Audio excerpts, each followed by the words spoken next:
Hello friends and welcome to the Exams Made Simple, and we are back again with the Hindu complete newspaper analysis for 3rd of November 2021। तो 3 नवंबर 2021 का the Hindu newspaper analysis देखेंगे। शुरू करने से पहले आपको बता दूं कि यूपीएससी प्रीलिम्स के लिए हमने इस बार कॉम्बो सीरीज स्टार्ट किया है, जिसमें साल भर का प्रीलिम्स का करंट अफेयर्स, उसके बाद मेंस का भी करंट अफेयर्स। हम उसमें मेंस के स्पेशल टॉपिक्स जो भी अलग अलग मैगजीन्स और आती हैं उन सब के हिसाब से डिस्कस करेंगे। इसके अलावा उसमें ऐसे राइटिंग के लिए 10 वीडियोस सेपरेटली मैंने बनाए हैं और वो भी मैं आपको प्रोवाइड करूंगा। इसके अलावा 5 full length test papers prelims के हिसाब से कराए। तो एक तरह से कॉम्बो सीरीज है जो कि सारे एस्पेक्ट्स को टच करेगी। अगर आप ज्वाइन करना चाहते हैं तो ज्वाइन कर सकते हैं, नीचे डिस्क्रिप्शन कमेंट में लिंक है। क्लासेस स्टार्ट हो जाएंगी, बहुत ही जल्दी क्लासेस स्टार्ट होने वाली हैं, एंड उसके पहले अगर आप ज्वाइन कर लो तो that will be better for you. तो स्टार्ट करते हैं। जैसा कि मैंने आपको कल से नया बताया कि मैं जो भी न्यूज़ पढ़ाऊंगा दिन भर में, मतलब इस वीडियो में जो भी न्यूज़ मैं पढ़ाऊंगा उसके बाद उन्हीं के ऊपर मैं 3 क्वेश्चन पूछूंगा। मतलब उसके बाहर एक शब्द नहीं पूछूंगा, उन्हीं के ऊपर 3 क्वेश्चन पूछूंगा, वो आपको आंसर देना। तो बस जब मैं पढ़ा रहा हूं तो ध्यान से सुनिए चीजों को, और लास्ट में जब मैं क्वेश्चन पूछूंगा तो उनके क्वेश्चन आप करके मुझे कमेंट सेक्शन में बताइएगा, ठीक है ना। So this is on you. आज का mains question of the day आप लोग लिख लीजिए, जिसके बारे में आपको लिखना है जरूर आप लिखिएगा। Critically analyse the recent outrages over advertisements and then taking down the ads. मतलब कि अभी रिसेंटली कुछ एड्स आए थे जिनके ऊपर काफी ज्यादा आउटरेज हुआ, लोगों ने बहुत भला बुरा कहा। तो आप उसको क्रिटिकली एनालाइज करना है कि वो क्यों हुआ, क्यों लोगों ने कहा, वो कितना सही था कितना गलत। तो ये सारी चीजें आपको उस आंसर में डिस्कस करनी रहेंगे। स्टार्ट करते हैं आज की न्यूज एनालिसिस पार्ट में। और जो पहली न्यूज है यानी कि world leaders pledge to save the forest cut methane emission, इसमें आपको बहुत सारी न्यूज आइटम्स मिलेंगे, बहुत सारे अलग से इसी न्यूज के अंदर आपको बहुत सारे टॉपिक्स मिलेंगे। तो नोट्स बना लीजिए, GS3 में इसको लिख लीजिए, क्योंकि सारे के सारे न्यूज जो रहेंगे वो इन्वायरमेंट से रिलेटेड रहेंगे। सबसे इंपॉर्टेंट चीज COP26 आप सबको पता है, ठीक है ना। COP26 चल रहा है ग्लासगो में, जो कि कहां पर है, यूके में आप बोल सकते हैं, स्कॉटलैंड में बोल सकते हैं आप, ठीक है ना। तो दैट इज गोइंग ऑन। अब वहां पे बहुत सारी प्लेजेस ली जा रही हैं साथ साथ करके। तो यहाँ पे लीडर्स जो हैं COP26 में, उन्होंने बहुत सारी कस्में खाई हैं। तो पहली कसम क्या है, they have pledged to stop the deforestation by the end of the decade and slash emission of the greenhouse gases, that is methane, to help slow the climate change. 2 चीजें इसमें सबसे पहले तो इंपॉर्टेंट लिख लीजिए, 2 चीजें आपको important लिखनी। पहली चीज तो उन्होंने कसम खाई है कि क्या करेंगे, डिफॉरेस्टेशन को खत्म करेंगे, डिफॉरेस्टेशन करेंगे bye the end of the decade. दूसरी चीज उन्होंने कसम खाई है कि वो मीथेन का एमिशन कम करेंगे, they will cut down the methane emission. Now this is a very important thing. अब इन्हीं दोनों से रिलेटेड 2 चीजें आपको लिखनी है, 2 things you have to write related to these things. वो मैं आपको बताता हूं। पहली चीज आपको लिखनी है क्या, global methane pledge. Write down global methane pledge. तो ग्लोबल मीथेन प्लेज जो है, यूएस प्रेसिडेंट जो बाइडेन के अंतर्गत उन्होंने ही उसको अनवील करवाया था, ग्लोबल मीथेन प्लेज को। और इसमें उन्होंने कहा था, it is regarded as a pledge, it is regarded as a commitment to reduce the methane emission, ठीक है ना। तो क्लाइमेट चेंज को रोकने के लिए, मीथेन एमिशन को बिल्कुल कम करने के लिए, कट करने के लिए, तो ग्लोबल मीथेन प्लेज जो है वो अमेरिका के अंतर्गत लिया गया है। इसमें 90 countries, leading an alliance of 90 countries have joined this alliance. And इसमें अभी ब्राजील भी इंक्लूड हो चुका है, they have included Brazil also, which is one of the major methane emitters में ब्राजील बहुत आगे है। तो ये जो अलायंस है 90 कंट्रीज का है, which has placed to limit the global methane emission by 30% from 2020 levels by the end of the decade। यानी कि इस डिकेड के खत्म होने तक, यानी कि 2030 आने तक ग्लोबल मीथेन एमिशन जो रहेगा वो 30% रिड्यूस कर दिया जाएगा फ्रॉम द 2020 लेवल्स। तो this is a very important thing. इसको मैं लिख करके रिप्रेजेंट कर देता हूं कि 30% of what, of 2020 methane levels. मतलब कि अभी मान लो x चल रहा होगा, x मीथेन एमिशन हो रहा है, तो 30x/100, 30% ऑफ इतना एमिशन डिक्रीज कर दिया जाएगा बाय 2030। 2030 में जब आप आओगे, जब 2030 में आप आओगे तो कितना एमिशन रह जाएगा आपका, रह जाएगा x - 30/100x, मतलब कि इतना एमिशन आपका रिड्यूस कर दिया जाएगा, ठीक है ना। तो that is the thing which is important, and ये ग्लोबल मीथेन प्लेज के नाम से है, याद रखेगा। अब एक इंपॉर्टेंट चीज में आप लिख लीजिए कि इसमें 90 कंट्रीज तो हैं, लेकिन इंडिया, चाइना, रशिया, इन कंट्रीज ने इसको ज्वाइन नहीं किया। ऑस्ट्रेलिया ने भी इसको ज्वाइन नहीं किया। तो इंडिया, चाइना, रशिया, ऑस्ट्रेलिया, इन कंट्रीज ने इसको ज्वाइन नहीं किया। They haven't joined it yet, याद रखेगा। This is a very important thing, है ना, याद रखना। दूसरी जो इंपॉर्टेंट चीज मैं आपको बताना चाह रहा था, ये मैंने आपको मीथेन से रिलेटेड बता दिया। आपको मैंने ऊपर 2 प्लेजेस बताई, फिर उसमें से एक मीथेन की प्लेज में बताई। दूसरी इंपॉर्टेंट चीज एक इंपॉर्टेंट है न्यूयॉर्क डिक्लेरेशन ऑन फॉरेस्ट, ठीक है ना। न्यूयॉर्क डिक्लेरेशन ऑन फॉरेस्ट जो है ये 2014 में लिया गया था, और इसमें 200 से ज्यादा गवर्नमेंट्स, कंपनीज, सिविल सोसाइटीज और इंडिजिनस ऑर्गेनाइजेशन इन्वॉल्व है। न्यूयॉर्क डिक्लेरेशन ऑन फॉरेस्ट, लिख लो इस चीज को। न्यूयॉर्क डिक्लेरेशन ऑफ फॉरेस्ट जो था 2014 में इनिशिएट किया गया था।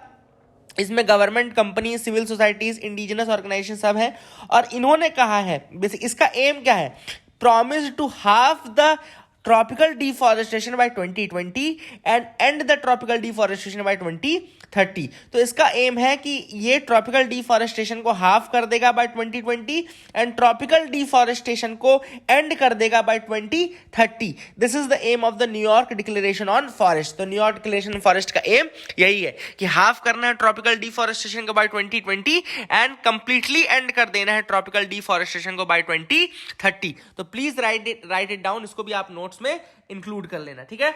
इसके अलावा इसी में एक और इनिशिएटिव बेसिकली लिया गया है कि $19 बिलियन जो है, $19 billion will be provided. 100 national leaders have pledged to halt and reverse the deforestation, मैंने डिफॉरेस्टेशन का आपको बता दिया, and land degradation by the end of the decade. मैंने आपको बताया कि लैंड डिग्रेडेशन को भी खत्म करना चाहते हैं by the end of the decade, ठीक है ना। इसके अलावा underpinned by $19 billion in public and private funds, $19 billion public and private funds में देना चाहते हैं to invest in protecting and restoring the forest. $19 billion will be used for protecting and restoring the forest. Forest को restore करने के लिए, protect करने के लिए $19 बिलियन हैव बीन प्लेज्ड, ठीक है ना, पब्लिक एंड प्राइवेट एंटिटीज के थ्रू, ठीक है ना। This is the thing which is very very important.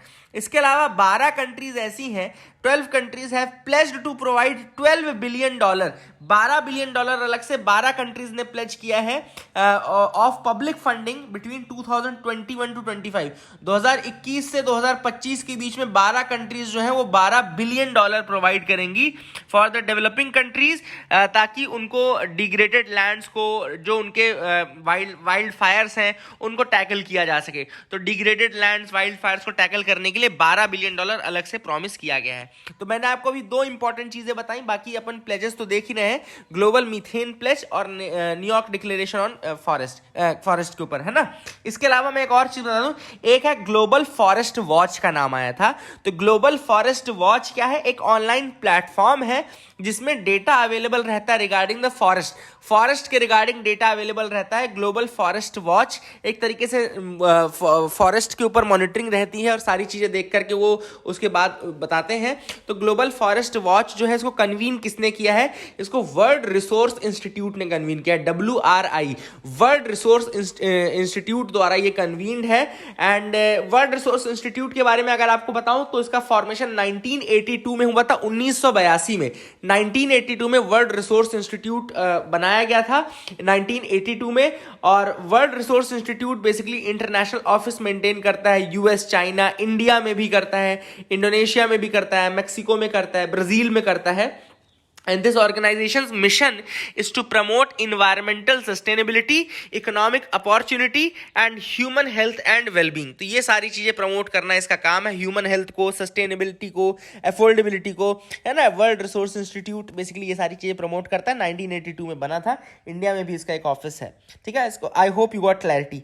अब इसके अलावा देखो एक और पॉइंट लिखा था, Surangel Whipps junior who is the president of Palau which is a Pacific state. Palau तो पहले तो आप याद रख लेना, ये भी अलग से न्यूज में था तो अपन बता ही दें। पलाऊ क्या है, एक पैसिफिक स्टेट है और 500 low lying islands under the threat from rising sea levels, है ना। तो ये राइजिंग सी लेवल से काफी ज्यादा थ्रेट पे है। तो इन्होंने इसके जो सुरंगेल विप्स जूनियर प्रेसिडेंट है पलाऊ के, which is the Pacific state of 500 low lying islands, उन्होंने कहा, they told the leaders of the G20 industrial powers in speech we are drowning and our only hope is the life rings you are holding. मतलब कि इन्होंने बहुत ही emotional होकर कहा कि हम सब डूब रहे हैं एंड हमारा केवल एकमात्र रास्ता है जो लाइफ रिंग आपने अपने हाथ में होल्ड कर रखी है।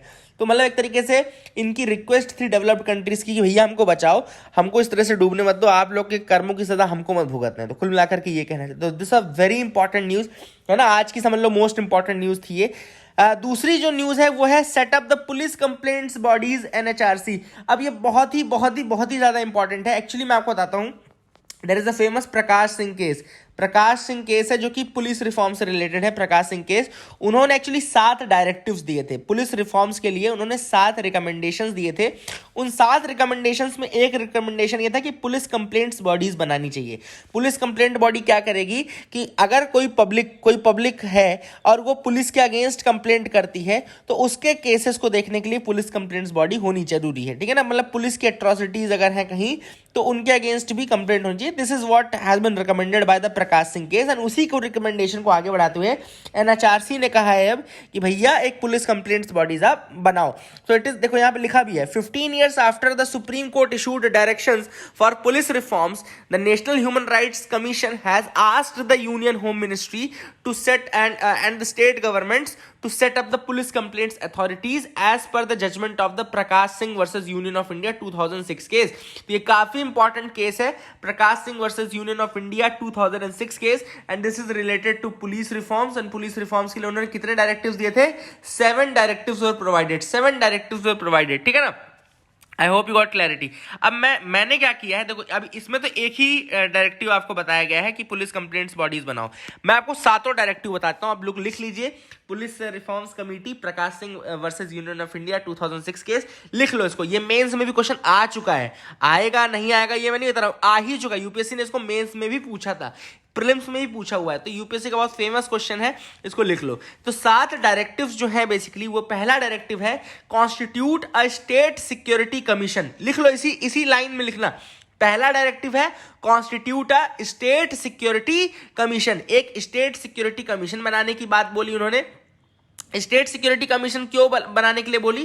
ताकि ये इंश्योर हो सके कि स्टेट गवर्नमेंट जो है वो अनवारंटेड पुलिस के ऊपर प्रेशर ना बनाए। इसलिए स्टेट सिक्योरिटी कमीशन बना दो ताकि स्टेट गवर्नमेंट पुलिस के ऊपर प्रेशर ना बना पाए, ठीक है ना। और स्टेट पुलिस की परफॉर्मेंस जो रहेगा वो ये स्टेट सिक्योरिटी कमीशन जज करेगा, है ना। तो इनको फिर जो पॉलिटिकल आका हैं उनको जवाब नहीं देना पड़ेगा। दूसरा है डायरेक्टिव 2 था, ensure that the DGP is appointed through merit based transparent process and secure a minimum tenure of 2 years। मतलब कि इन्होंने कहा था कि भैया डीजीपी जो है, यानी कि डायरेक्टर जनरल पुलिस जो है, it must be appointed through a merit based transparent process होनी चाहिए, मेरिट बेस्ड होनी चाहिए, एंड मिनिमम टेन्योर जो होना चाहिए 2 years का होना चाहिए उसका, ठीक है ना। This is directive 2। डायरेक्टिव 3 कहता है ensure that other police officers on operational duties including the superintendent of police in charge of a district and station house officers in charge of the police stations are provided a minimum tenure of 2 years। इनको minimum 2 साल का tenure मिलना चाहिए। Directive 4 कहता है कि separate the investigation and law and order function of the police। मतलब कि investigation and law and order function of the police को separate करके रखो। फिर डायरेक्टिव 5 कहता है कि set up a police establishment board। एक पुलिस establishment board बना करके रखो जो कि डिसाइड करेगी कि ट्रांसफर कहां होना है, पोस्टिंग कहां होनी है, प्रमोशन कहां होना है। तो इसको लिख लेना, सेटअप अ पुलिस एस्टेब्लिशमेंट बोर्ड। और पुलिस एस्टेब्लिशमेंट बोर्ड क्या काम करेगी? Promotion, posting, service related matters, ये सारी चीजें देखेंगी, ठीक है ना। फिर 6वां डायरेक्टिव है कि सेटअप अ पुलिस कंप्लेंट्स अथॉरिटी, जिसकी हम बात अभी कर रहे हैं। पुलिस कंप्लेंट अथॉरिटी बनाने की बात की ताकि स्टेट लेवल पे रहेगा जो कि पब्लिक कंप्लेंट्स अगर कोई आई है पुलिस के अगेंस्ट या पुलिस ऑफिसर्स के अगेंस्ट, ठीक है ना, और on above the rank of deputy superintendent of police in case of serious misconduct, इन सारी चीजों की, या फिर कस्टोडियल डेथ के रिगार्डिंग कोई कंप्लेंट आई है ना, या रेप इन पुलिस कस्टडी की कोई कंप्लेंट आई है, तो इन सारी कंप्लेंट्स को देखने के लिए बेसिकली पुलिस कंप्लेंट्स अथॉरिटी बनाने की बात की जा रही है। फिर अगला डायरेक्टिव है directive 7, set up a national security commission. एक नेशनल सिक्योरिटी कमीशन बनाए and the union level into prepare a panel for selection and placement of chiefs of the central police police organisation. तो central police organisations जो हैं उनके chiefs को appoint करने के लिए, सेटअप करने के लिए एक नेशनल सिक्योरिटी कमीशन बनाने की बात बोली थी with a minimum tenure of 2 years। मतलब कि जो लोग सीपीओ यानी कि सेंट्रल पुलिस ऑफिस हेड्स जो होंगे उनको मिनिमम 2 साल का टेन्योर दिया जाएगा। तो these are the 7 directives by the Prakash Singh case, famous Prakash Singh case. I hope you got clarity, आपको समझ में आ गया होगा, है ना। तो ये सारी चीजें हमने देखी, आई होप आपको अच्छे से समझ में आ गया होगा। आगे मूव करते हैं, देखते हैं और क्या इंपॉर्टेंट न्यूज आइटम्स है जिनके बारे में को डिस्कस करना है। तो you can move ahead with me. अगला जो आर्टिकल हम देखेंगे वो एडिटोरियल पार्ट से देखेंगे। पहला आर्टिकल है trade and climate, the pivot of India US ties. अब यहां पे ऑथर का बेसिकली कहना है कि 2 एरियाज ऐसे हैं जहां पे अगर इंडिया और अमेरिका कोशिश करें तो बहुत ज्यादा अपना जो रिलेशन इनको स्ट्रेंथन कर सकते हैं। पहला उसमें फील्ड बताया गया है ट्रेड का, ठीक है ना। दूसरा फील्ड बताया गया है इसमें क्लाइमेट का। तो आप इस आर्टिकल का जब नोट्स लिखेंगे ना तो इसको आप GS2 में डालिएगा, इंटरनेशनल रिलेशन वाले पार्ट में। यहाँ पे इंडिया एंड अमेरिका की रिलेशनशिप की बात की गई है। देखो पहले तो मैं बैकग्राउंड दे दूं कि इंडिया अमेरिका के रिलेशन ऑलरेडी जो है वो कई बार कैरेट एंड स्टिक, मतलब कि कहना चाहिए कई बार अच्छे कई बार बुरे, धूप छांव वाले रिलेशन है। जैसे कि अगर मैं आपको बोलूं कि डिफेंस की फील्ड में बहुत अच्छे रिलेशन है हमारे, है ना। लेमोआ हमने साइन किया, सिस्मोआ, जिएसोमिया, है ना, बेका, ये सारे मतलब अलग अलग कुछ एग्रीमेंट्स है जो हमने ऑलरेडी साइन किए हुए हैं, किसके साथ, अमेरिका के साथ साइन किए हैं, ठीक है ना। तो लेमोआ में ये एग्रीमेंट है, इनके नाम लिख देना और आप बताना कि डिफेंसिवली हम बहुत ज्यादा स्ट्रांग हैं। लेकिन वहीं पे अगर हम ट्रेड की बात करें तो कई बार हमारे और अमेरिका के बीच विवाद भी देखने को मिले, जैसे कि जनरलाइज सिस्टम ऑफ प्रेफरेंस से अमेरिका ने हमको हटा दिया था, ठीक है ना। आप सबको पता है कि जनरलाइज सिस्टम ऑफ प्रेफरेंस से अमेरिका ने बीच में हमको रिमूव कर दिया था।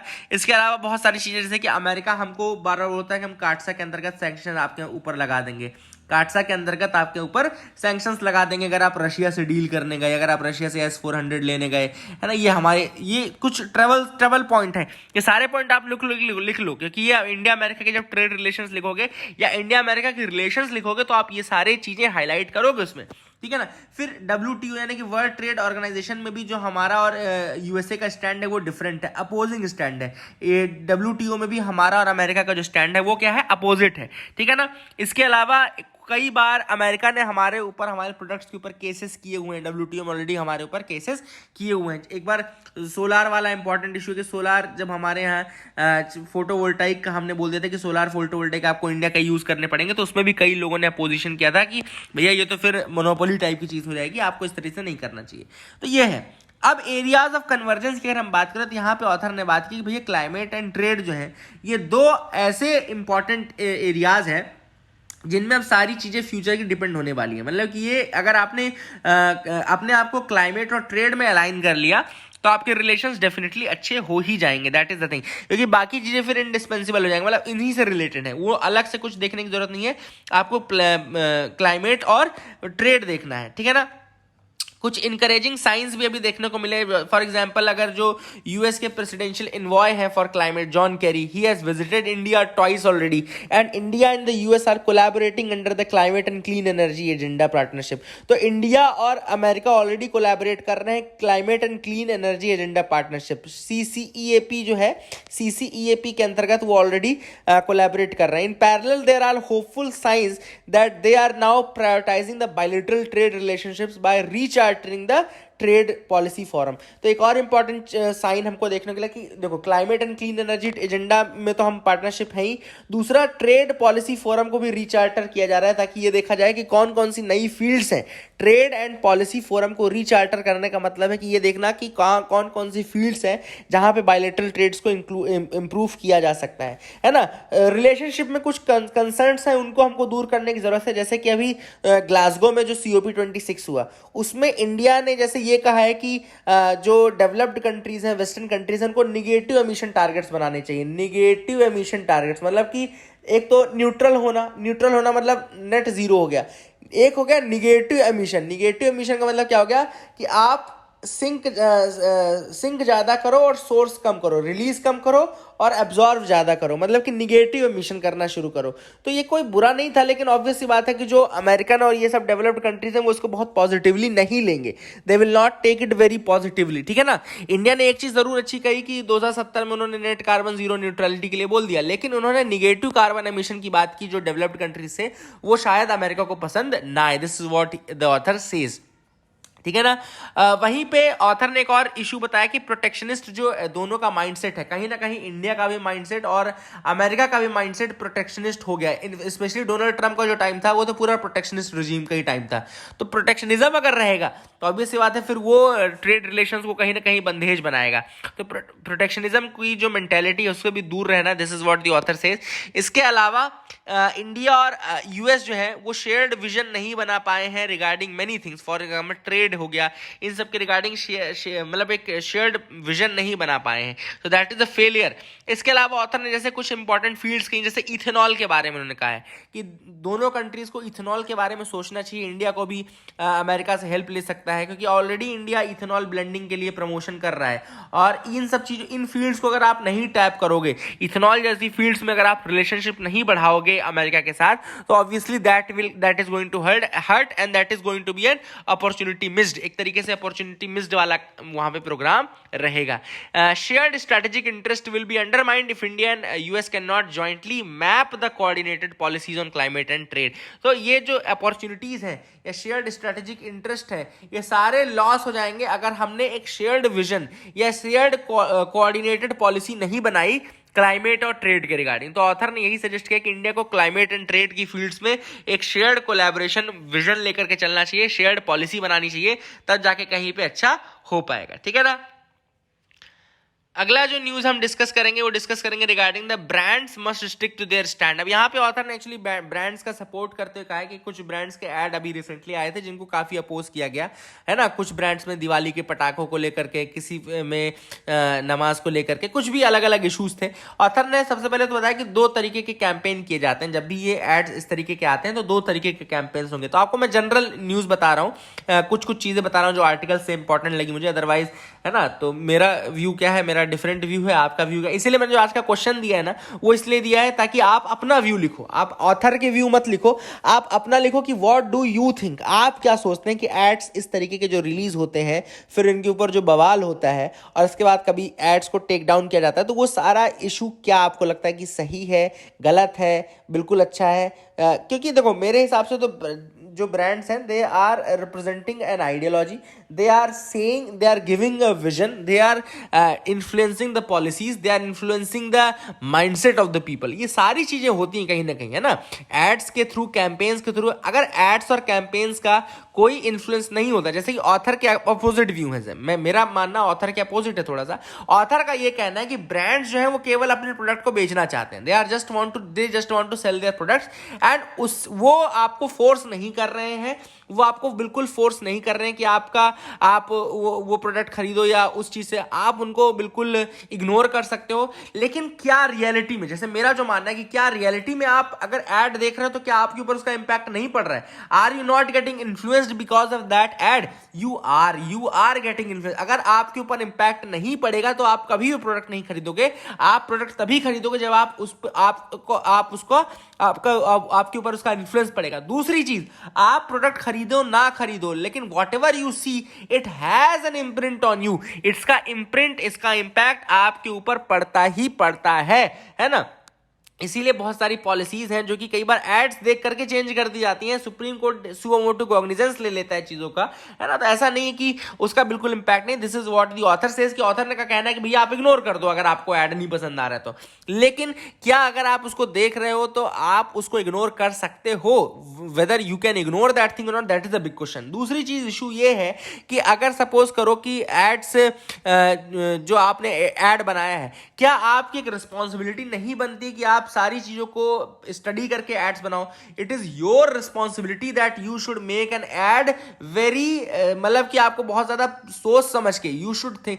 जब आप ये सोचते हो कि ऐड करेगा कौन, इसमें कौन दिखेगा कौन नहीं दिखेगा, कौन कितना दिखेगा, है ना, कितनी देर का ये ऐड होगा, सारी चीज आप स्टडी करते हो ना, तो आप उसकी आइडियोलॉजी को, आप उसके इम्पैक्ट को भी स्टडी करना चाहिए। आपको इम्पैक्ट असेसमेंट करना चाहिए, उसके बाद आपको एड्स रिलीज करने चाहिए। This is what I think. अब ऑथर ने यहाँ पे दो तरीके बताए कि एड्स, दो तरीके से एड्स के ऊपर मतलब उसको लिया जाता है। पहला तो कोऑर्डिनेटेड कैंपेन के थ्रू उसके अगेंस्ट बोला जाता है। तो ऑथर ने कहा कोऑर्डिनेटेड कैंपेन अगर हो रही है किसी एड के अगेंस्ट वो बुरी नहीं है। जैसे अगर एड्स बनाना फ्रीडम है, तो उनके अगेंस्ट कैंपेन करना, उनके अगेंस्ट वॉइस करना, उनके अपोजिट व्यूज को दिखाना, ये भी फ्रीडम है फिर, है ना। तो this is what the author says कि ये देखो ये गलत नहीं है। अगर कोई व्यक्ति ये बोले कि भैया एड्स को आप क्यों अपोज कर रहे हो, तो ये गलत है। अगर एड बनाने की फ्रीडम आपको दी गई है तो एड को अपोज करने की फ्रीडम भी दी गई है, मतलब वो, लेकिन अपोजिशन जो होना चाहिए, सेकंड पॉइंट जरूर ऑथर ने जो कहा है वो ठीक कहा है कि जो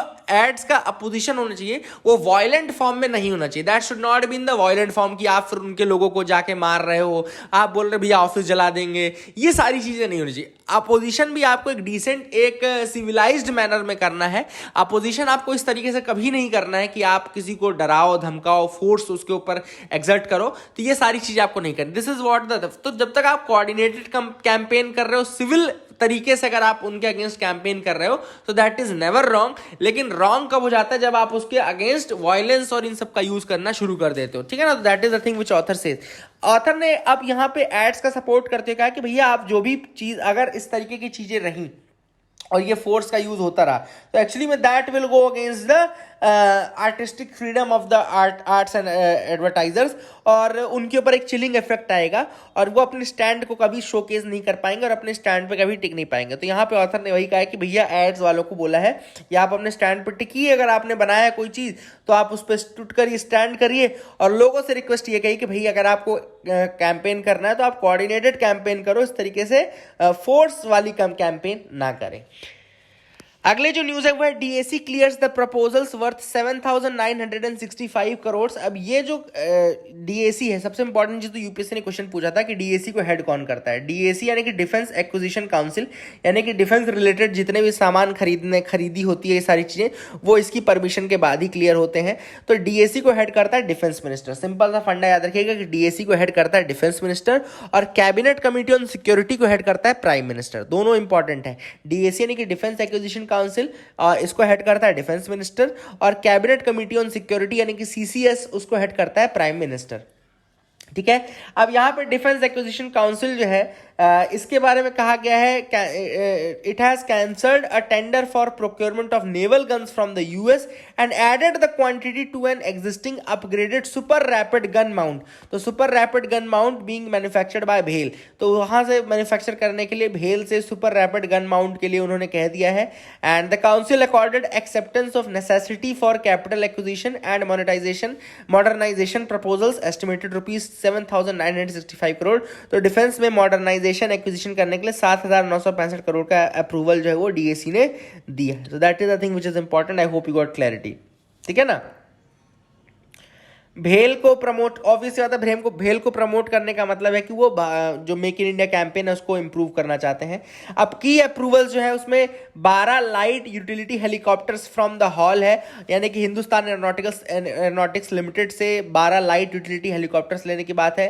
links U2 fire control system, याद रखिएगा, बेल द्वारा बनाया गया links U2 fire control system है, जो कि भारत इलेक्ट्रॉनिक्स लिमिटेड, बेल से लिया जाएगा, भारत इलेक्ट्रॉनिक्स सिस्टम से U2 फायर कंट्रोल सिस्टम है ना।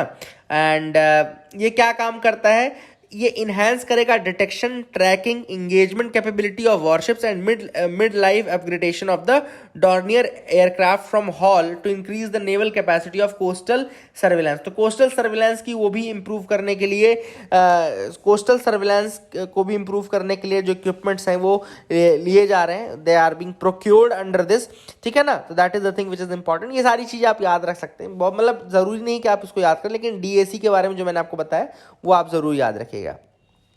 Centre to scrap the caste based payments for मनरेगा। तो यहाँ पे मनरेगा के अंतर्गत जो फंड ट्रांसफर ऑर्डर निकलता था, एफटीओ निकलता था पहले, वहां पे क्या होता था कि कास्ट बेस्ड पेमेंट होती थी। यहाँ देखो इसका सिस्टम समझ लो कि सेंटर ने डिसाइड किया है कि जो caste based wage payment system था मनरेगा के अंतर्गत, उसको स्क्रैप किया जाएगा और उसकी जगह दूसरा सिस्टम लाया जाएगा। तो यहाँ पे देखो इसकी बहुत सारी कंप्लेंट्स आई थी, कई कास्ट के लोग 2-2 महीने तक वेट करते रहते थे अपनी पेमेंट के लिए, है ना, और कई कास्ट वाले बहुत पहले पा जाते थे। तो ये जो caste based wage payment system था मनरेगा के अंतर्गत, उसको स्क्रैप करने के लिए सेंटर ने डिसाइड कर लिया है ना, they have decided that they will be doing that.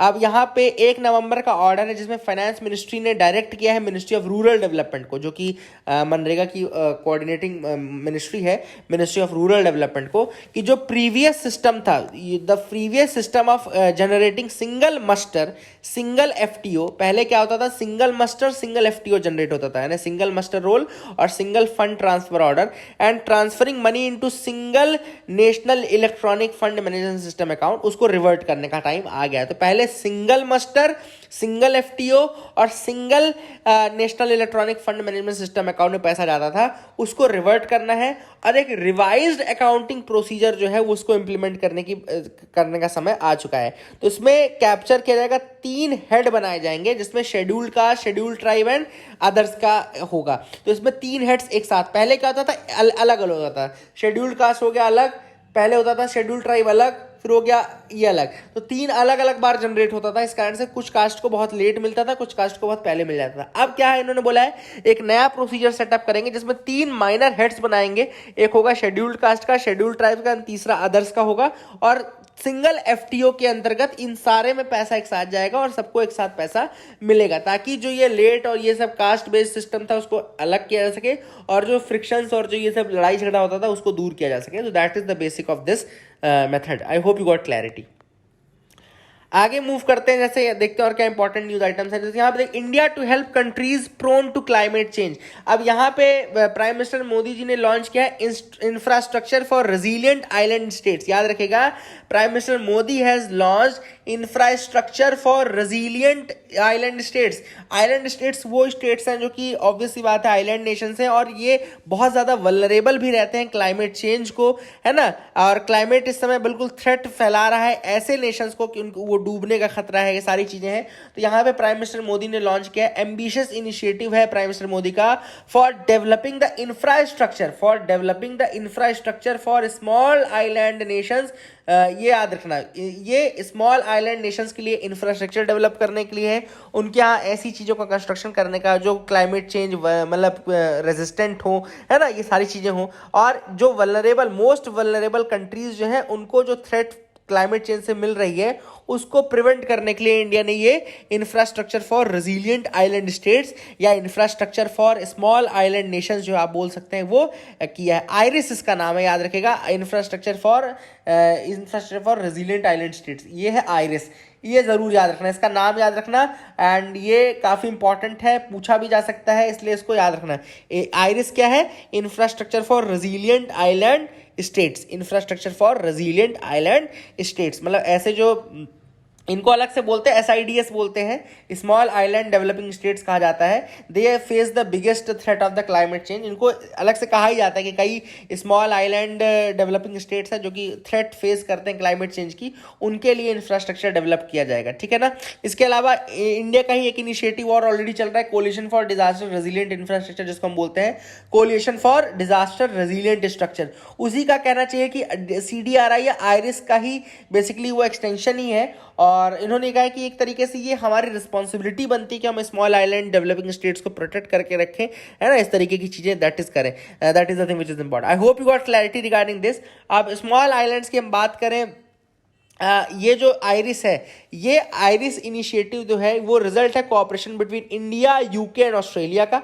India, UK, Australia का कोऑपरेशन है, और इसमें पार्टिसिपेशन हुआ था कुछ और स्मॉल आइलैंड स्टेट्स का, जैसे फिजी, जमैका, मॉरिशियस।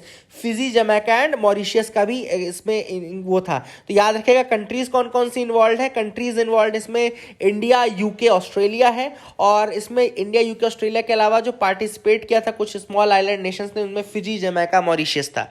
अब एक और इंपॉर्टेंट चीज कि India's council on energy, environment and water, CEEW जो है, it has welcomed the launch of IRIS as a recognition of the severity of climate change. तो ऑब्वियसली बात है, आइरिस का लॉन्च होना एक तरीके से ये रिकॉग्नाइज करना है कि भैया क्लाइमेट चेंज रियल है, और ये बेसिकली बहुत ज्यादा इंपॉर्टेंट भी है, ठीक है ना।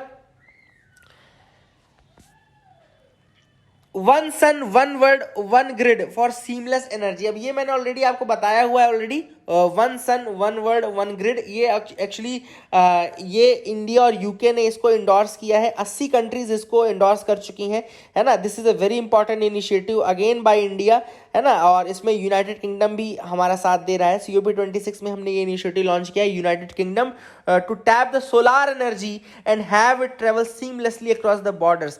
तो मतलब इसमें क्या किया जाएगा, अलग अलग मतलब जोन्स बना दी जाएंगी और उन जोन्स को कनेक्ट कर दिया जाएगा, ताकि अगर एक जोन में इलेक्ट्रिसिटी है और दूसरे जोन में इलेक्ट्रिसिटी नहीं है तो एक जोन से दूसरे जोन में इलेक्ट्रिसिटी ट्रांसफर की जा सके। तो यहाँ पे क्या है बेसिकली, देखो यहाँ पे लिखा है it includes the group of governments called the green grid initiative. इसमें ऐसी कंट्रीज भी इंक्लूडेड है जिनको हम बोलते हैं ग्रीन ग्रिड इनिशिएटिव।